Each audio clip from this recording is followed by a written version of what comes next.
高雄旧火车头2021年刷回来原底的所在，也毋过因为无修复的经费，拢一定用耍位的。高雄市文化局接受代替的委托，要开1亿6千万来维修，按说明年中午动工，上计2027年完成。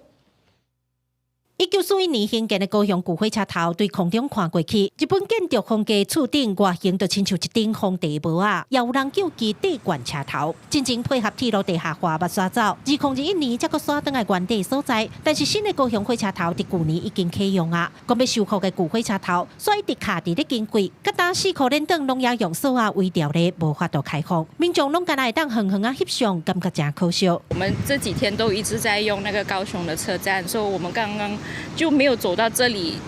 这个地方，所以看到怎么跟那个现在的车站不一样？希望它可以修复，我们也可以进去个参观。当较早用好，就较早用好啊，毕竟一个纪念嘛，对不？大家拢最欢喜看到有车头，